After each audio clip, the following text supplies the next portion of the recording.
Olá, aprendizes do vinho! Tudo bem com vocês? Tudo bem!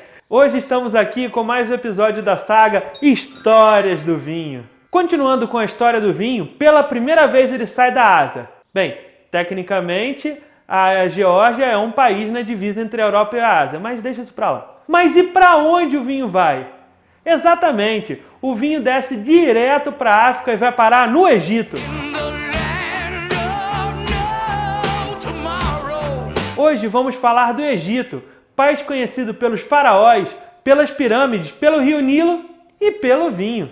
O Egito é um dos países mais marcantes na história do mundo e não poderia ser diferente com a história do vinho. O Egito está localizado no nordeste da África, bem ali na divisão entre o continente africano e o continente asiático. Ele termina ali na Península do Sinai, que é bem na região onde o Golfo de Suez e o Golfo de Aqaba desembocam no Mar Vermelho, o tornando um único país transcontinental entre a Ásia e a África. O Egito faz fronteira com a Líbia e com o Sudão do lado africano e com Israel e Palestina do lado asiático. Sua capital, pelo menos até hoje, é Cairo, que possui mais de 10 milhões de habitantes, tornando ela a maior cidade do mundo árabe e a terceira maior cidade africana. O Egito é o maior país árabe do mundo, com pouco mais de 100 milhões de habitantes, sendo que 99% dessa população vive em 5,5% de seu território. O que não é difícil de entender, pois somente as margens do rio Nilo possuem terras aráveis,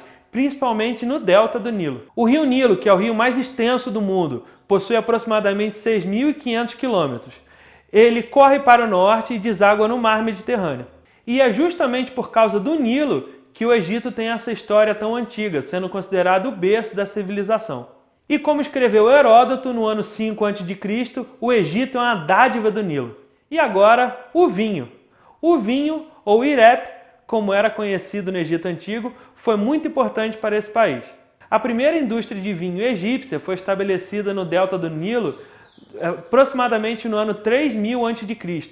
Essa indústria foi provavelmente resultante do comércio entre o Egito e as civilizações do Levante, que a gente já falou no episódio anterior. O vinho no Egito era predominantemente tinto e, por causa da sua similaridade com o sangue, muita superstição envolvia o consumo do vinho nessa época. O vinho era oferecido nos rituais, nos templos, pelo faraó e pelos sacerdotes. Ele era utilizado em celebrações de Ano Novo, de coroação e para o reforço do poder real, além de ser oferecido aos mortos para sua vida no além.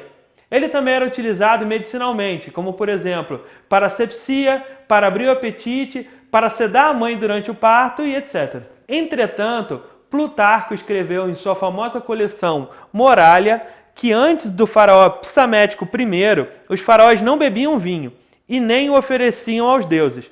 Eles acreditavam que o vinho era sangue daqueles que uma vez lutaram contra os deuses e acreditavam que as videiras haviam brotado do sangue deles, quando ele se misturou com a terra, sendo essa a razão do embriaguez e porque os homens saíam de si quando tomavam a bebida.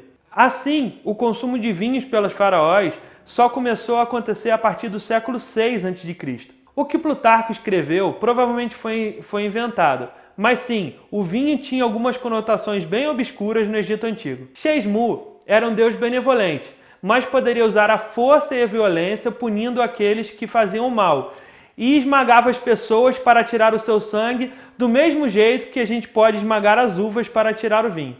Plutarco também disse que Osíris foi a primeira pessoa a beber vinho e foi também quem ensinou aos homens a plantar a uva e fazer o vinho. Lembra que eu falei que o vinho egípcio era predominantemente tinto? Pois é aí que o vinho branco entra na história.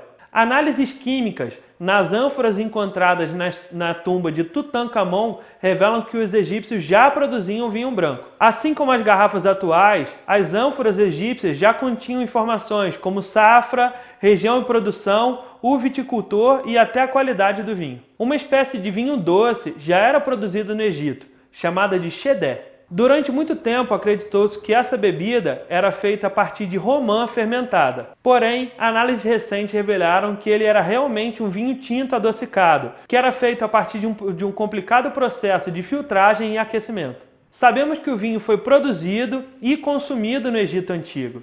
E a elitização do vinho que encontramos até hoje provavelmente também iniciou lá.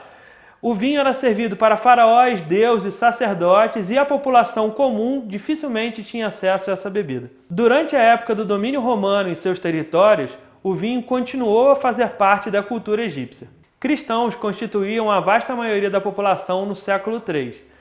E embora a igreja de Alexandria fosse meio reticente em relação ao álcool, monastérios produziam e estocavam grande quantidade de vinho nessa época. Em 2008, 2 prensas de vinho foram encontradas abaixo do monastério de Santa Catarina, na Península do Sinai. E também foram encontradas moedas da região da Antioquia, no sul da Turquia, o que indica que havia comércio entre essas regiões. Mesmo tendo início há milhares de anos atrás, a produção de vinho no Egito não é fácil até hoje. Embora saibamos que as uvas podem se desenvolver em regiões secas, elas precisam de um mínimo de água para sua respiração e fotossíntese. Então o Delta do Nilo é a única região do país que a viticultura pode acontecer, aproveitando-se de suas águas. A produção do vinho no Egito diminuiu bastante a partir do século VII, por causa das leis islâmicas.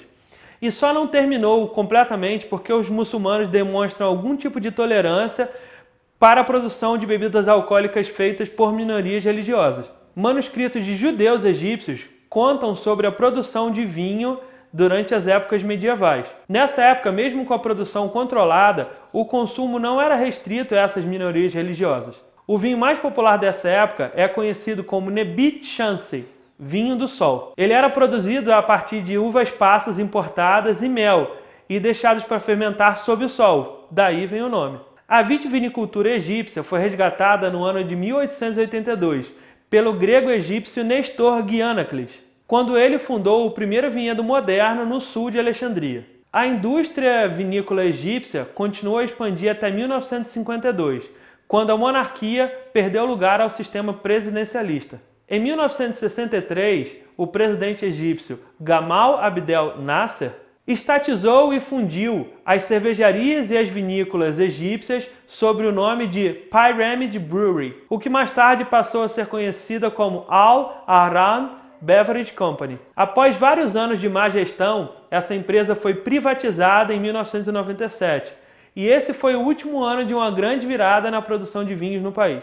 Hoje em dia, o Egito produz cerca de 5.000 toneladas de vinho por ano, o que é bastante, levando em consideração que a maior parte da população é muçulmana. Existem 3 grandes produtoras de vinho no país, e as uvas mais populares são Cabernet Sauvignon, Syrah, Chardonnay e a Moscato. Mesmo com toda a história da produção de vinhos no Egito, hoje em dia não podemos destacar a qualidade dos vinhos egípcios. Na verdade, a fama desses vinhos não é nada boa, com relatos que vão além até do gosto ruim.